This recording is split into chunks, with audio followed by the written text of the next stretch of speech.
इस वक्त हम मौजूद हैं रविदास मोहल्ले में। अभिषेक रवि की हत्या हो चुकी है और अभी तक कोई ठोस बातें सामने निकलकर नहीं आई। इस वक्त हम मौजूद हैं रिजवान जी के साथ, इनसे बातचीत करेंगे। जेएलकेएम नेता हैं और जानेंगे कि रवि की जो हत्या हुई, अभिषेक रवि की, क्या कुछ करने वाले हैं, आगे की क्या रणनीति है। सबसे पहले तो आपका स्वागत है रिजवान जी हमारे चैनल पर। क्या कहना चाहेंगे, जो अभिषेक रवि की मौत हुई है, क्या कैसे देखते हैं इसे? देखिए, सबसे पहले संवेदना व्यक्त करेंगे और उनके परिवार के साथ हमारी पूरी पार्टी खड़ी है। हमारी पार्टी के तमाम पदाधिकारियों ने एक मुलाकात भी किया है और अपनी संवेदनाएं व्यक्त किया है कि हम परिवार के साथ में खड़ा है। लेकिन ये दुखद घटना है। मुझे लगता है कि जितनी निंदा की जाए बिल्कुल कम है। एक बेटा जो घर का इकलौता चिराग था, वो एक पढ़ाई के सिलसिले में उड़ीसा जाता है और उसके साथ बिल्कुल प्लानिंग के तहत उनकी हत्या हो जाती है। तो मुझे लगता है कि कहीं ना कहीं उड़ीसा सरकार को गंभीरता पूर्वक लेनी चाहिए, इसलिए कि राज्य का बेटा है, हमारा बेटा है, झारखंड का माटी का बेटा है और एक बिल्कुल आप कह सकते हैं कि निचले तबके के परिवार से वो बेटा आता है और बिल्कुल एक बेहतर प्रयास के लिए आगे आया, बेहतर शिक्षा के लिए आगे गया, लेकिन उनकी साजिश के तहत मार दिया जाता है। ये जितनी भी निंदा करेंगे कम है, दुखद घटना है। हम बिल्कुल, हमारे केंद्रीय अध्यक्ष महोदय भी यहाँ पर आए, हम लोगों ने सरकार से अपील भी किया है और अपील पुनः हम लोग करेंगे भी।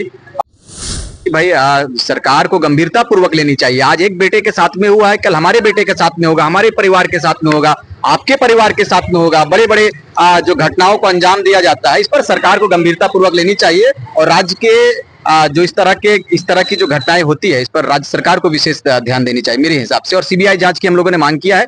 आगे अगर मांग पूरी नहीं होती है तो फिर हम लोग इस पर बड़े आंदोलन के लिए तैयार करेंगे।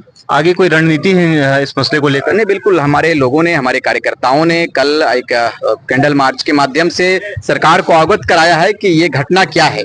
कल फिर हमारा एक औपचारिक हम लोगों ने घोषणा का जो संदेश है, हम लोग संदेश भी आज देंगे और कल मुझे लगता है कि हम लोग का एक सांकेतिक कार्यक्रम होगा और हम लोग भी एक मुझे लगता है कि एक रैली के शक्ल में होगा और कैंडल मार्च के द्वारा हम लोग अपने जो हमारा विरोध है उस विरोध को जताने का काम करेंगे और राज्य सरकार को अवगत कराएंगे कि इन विषयों पर ध्यान देना चाहिए। अति पिछड़ा जाति का बेटा उठकर सामने आया है और एक प्रयास कर रहा है कि शिक्षा प्राप्त करेंगे। आप और विशेष आपके चैनल के माध्यम से हम सरकार से इस बात को कहेंगे कि आप ऐसी शैक्षणिक संस्था, ऐसे एजुकेशन जो हम तालीम हासिल करेंगे, ऐसे ऐसे संस्थाओं को आप राज्य में देने का काम करेंगे। तो मुझे लगता है कि यदि मुझे राज्य में मिल जाएगी ऐसी सुविधाएं, तो हमारे गांव का बेटा, घर का बेटा, राज्य का बेटा बाहर नहीं जाएगा और बाहर जाने के बाद परिणाम आपके सामने है। तो इस तरह की जो घटना हुई है, क्योंकि बताते चले कि अभी नामकुम का एक लड़का था, कोटा पढ़ाई करने के लिए गया था, मेडिकल की तैयारी करने के लिए गया था, इसी तरह से उसकी भी मौत हो गई थी। हालांकि झारखंड में इंजीनियरिंग कॉलेज हैं, लेकिन और राज्यों की अपेक्षा कम है।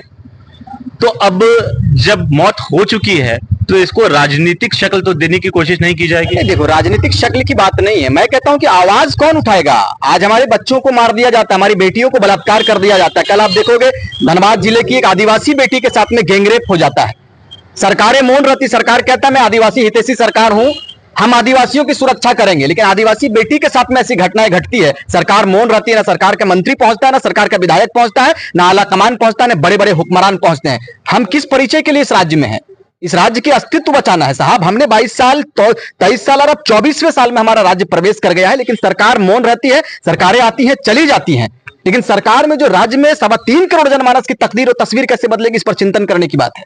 आज हम लोगों की जो उत्पत्ति हुई है, आज लोग कहते हैं कि लोग नेता बन रहा। भाई, क्यों नहीं बनेंगे?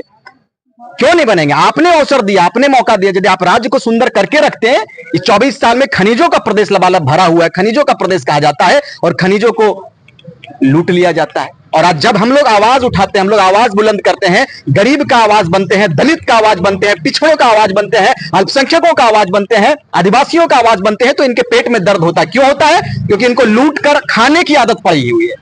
अब बिल्कुल आर पार की लड़ाई होगी। ये प्रदेश हमारा है, इस राज्य के लिए 88,000 लोगों ने, 88,000 शहीदों ने शहादत दिया है, तब राज्य की तस्वीर बनी है। आर पार की लड़ाई होगी। दलित को अगर नजरअंदाज करेगा, पिछड़ों को नजरअंदाज करेगा, अल्पसंख्यकों को नजरअंदाज करेगा, मुंहतोड़ जवाब देंगे और सरकार से पाई पाई का हिसाब लेंगे। आप सुंदर नहीं कर पाए, 22 साल के बाद 24वें साल में नौजवान तैयार हो गया है, तकदीर और तस्वीर झारखंड की बदलेंगे। तो देख सकते हैं कि रिजवान जी बहुत ही स्पष्ट शब्दों में ये बयान करते हैं कि राज्य की स्थापना हुए आज 24 वर्ष हो चुके हैं, लेकिन तकदीर और तस्वीर आज भी वही है। आज भी झारखंड की दशा दिशा बदल नहीं पाई है। क्यों उनको राजनीति में आना पड़ता है, क्यों युवाओं को राजनीति में आने की आवश्यकता है, इन सारी बातों को उन्होंने बहुत अच्छे तरह से बताया है। बाकी खबरों के लिए देखते रहिए पृष्ठभूमि न्यूज। मैं सुलभ मिश्रा।